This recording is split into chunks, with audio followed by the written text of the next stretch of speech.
This episode will shine a light on a character we've been with for quite a while, but whose story we haven't yet connected into one cohesive thread.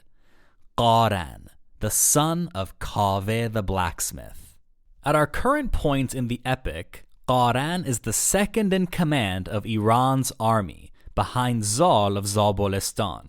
He was instrumental in holding back the first Turanian invasion, having led the evacuation of Iran's women and children away from the northern front south to safety, and then cutting off the fleeing Turanian forces on their way back north after their invasion of Zabulistan failed. But Qaran has been with us even longer than that. Remember, at the start of the Iran-Turan War, Qaran had a brother-in-arms named Qobad, who was killed in a duel by the Turanian soldier Barman. Qaran's rage compels him in turn to kill Barman, which deals a devastating blow to Prince Afrasyab's army.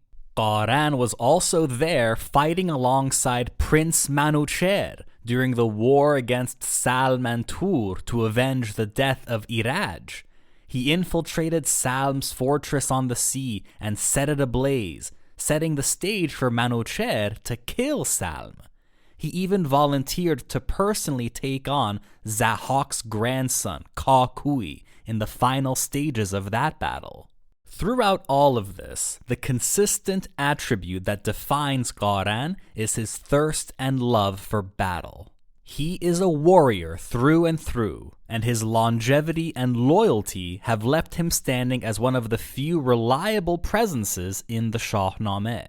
Which is why I personally find it curious that, for all the attention Kaveh rightly receives as the original leader of the rebellion to topple Zahok and seek out Feridun to become the new king all those generations ago, very little has been said about this direct father-son relationship. After all, if you recall, the whole reason that Kaveh goes to Zahok's palace in the first place is to save the life of his son from being eaten by the evil king's snakes.